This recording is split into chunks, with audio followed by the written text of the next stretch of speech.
Siku ya leo ni siku ya pekee sana, ni siku ambayo tumeona vipaji, lakini tumeona watoto wenye mahitaji maalum jinsi walivyo na mambo makubwa.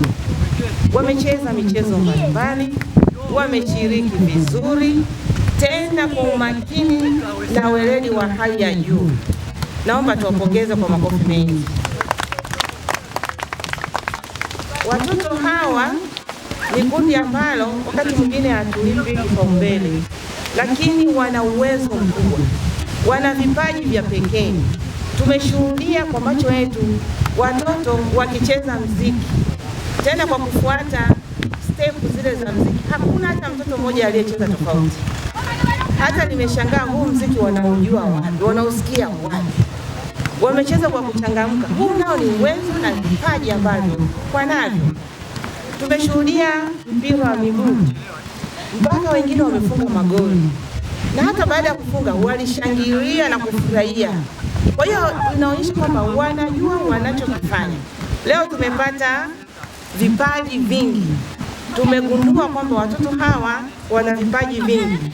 Kwa hiyo wilaya ya Rombo tunawapongeza na tunajipongeza kwa kuanzisha zoezi hili maalumu la michezo kwa ajili ya watoto wenye mahitaji maalum kiwilaya katika wilaya ya Rombo. Hongereni sana. Lakini vile vile naomba nichukue fursa hii kuwapongeza viongozi wa wilaya. Viongozi wa wilaya katika kitengo cha utamaduni, michezo na sanaa kwa kuanzisha tamasha hili ambalo limekuwa ni tamasha kubwa, tamasha zuri kwa ubunifu wa hali ya juu.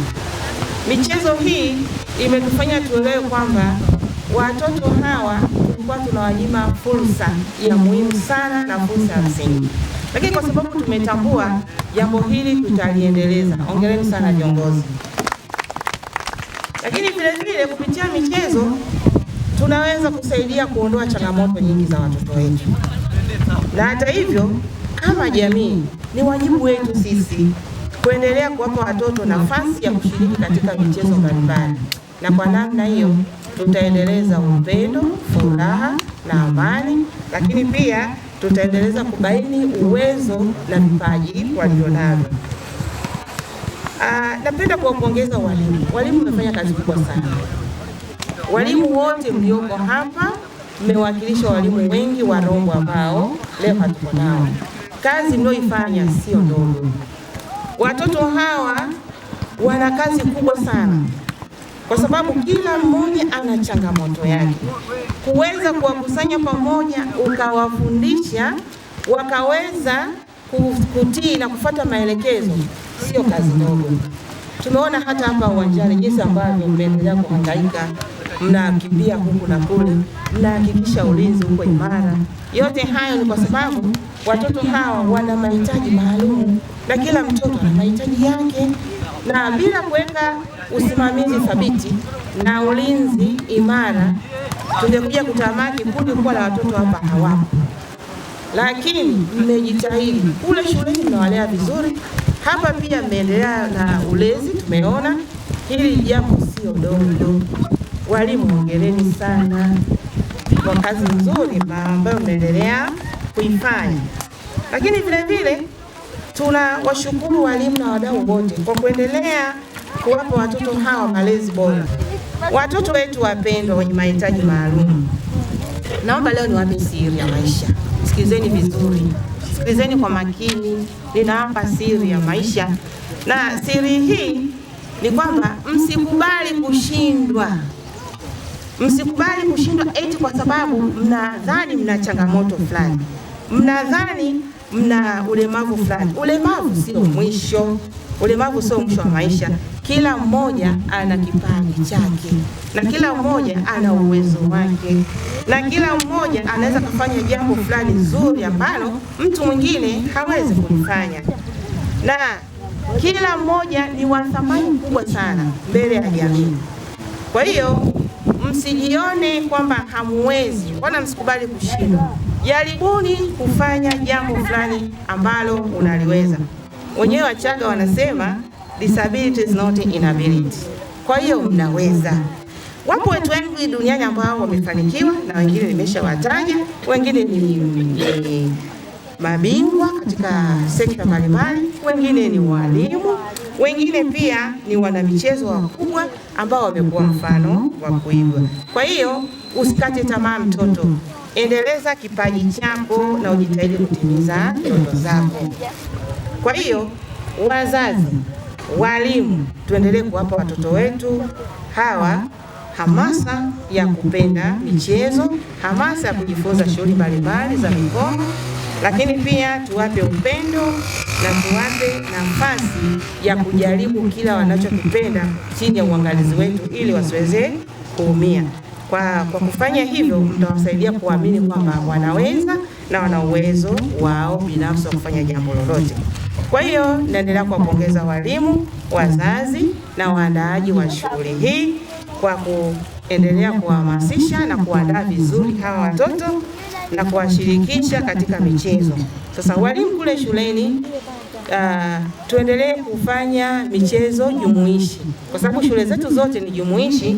Kwa hiyo tusiwatenge hawa watoto, tuendelee kuwashirikisha, washirikiane na watoto wengine katika kucheza, na kwa kufanya hivyo tutaendelea kuwapa hamasa ya kujiona hata wao si tofauti na wenzao, na kwa namna hiyo tutawapa nafasi sawa ya kushiriki na tutajenga jamii yenye usawa, upendo, heshima kwa kila mmoja.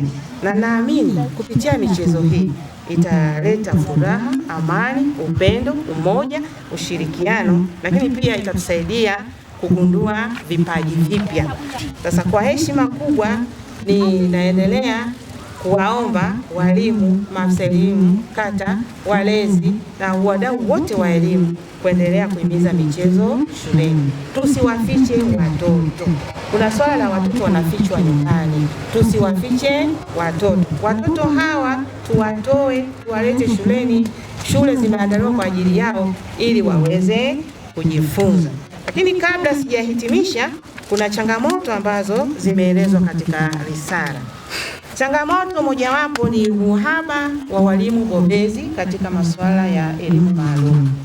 Tumelichukua na tutashauri katika ngazi husika tuweze kupata hawa watoto. Lakini vile vile changamoto nyingine ni swala la watoto hawa wanatembea mwendo mrefu kuipata shule. Ni kweli tunayo shule moja ya Kilengi pale, ni shule maalum ya watoto wenye mahitaji maalum. Shule hii imejengewa mabweni. Kwa hiyo jitihada zinazoendelea kufanyika ni swala la kuweka vitanda ili watoto hawa waweze kusoma vizuri wakiwa wanaishi pale shuleni. Mabweni yale yamejengwa vizuri kabisa, mabweni ya kisasa. Lakini hata hivyo bado tutaendelea kulizungumzia swala hili kwa ajili ya kuongeza mabweni kwa hawa watoto wenye mahitaji maalum. Katika risala tumeambiwa kuna watoto 364 wenye mahitaji maalum. Kwa hiyo tunaona kwamba bado shule ya Kilengi peke yake haitatosha. Kwa hiyo tumelichukua kama idara ya udhibiti ubora wa shule Rombo, tutapeleka katika ngazi husika ili jamii, wadau waweze kutupatia mabweni kwa ajili ya watoto wetu hawa. Hawa watoto ni wengi, hawezi kuishi katika yale mabweni mawili tu. Kwa hiyo hilo tumelichukua. Swala nyingine ni swala la wazazi. Wazazi kutokuwa na elimu juu ya watoto, elimu juu ya haki kwa watoto wenye mahitaji maalum. Hili nalo linawezekana, halihitaji gharama kubwa, kupitia vikao, kupitia mikutano mbalimbali ya idara ya udhibiti ubora wa shule. Maana tunapokwenda kufanya kazi zetu za tathmini huwa tunafanya mikutano na wazazi. Kwa hiyo kupitia mikutano ile tutaendelea kutoa elimu kwa wazazi, waone umuhimu wa kuwajali hawa watoto na waone umuhimu wa kuwapa haki sawa ili waweze kupata elimu inayostahili na baadaye wawe watu wema katika jamii wanaoishi, lakini taifa kwa ujumla. Baada ya kusema hayo, niwapongeze tena kwa maandalizi mazuri, kwa ushiriki mzuri na kwa ufanisi mzuri. Ninawaombea baraka za Mwenyezi Mungu aweze kuwasaidia hiki mlichokianzisha kiendelee. Mungu awabariki sana. Mungu ibariki Tanzania. Asanteni sana kwa kunisikiliza.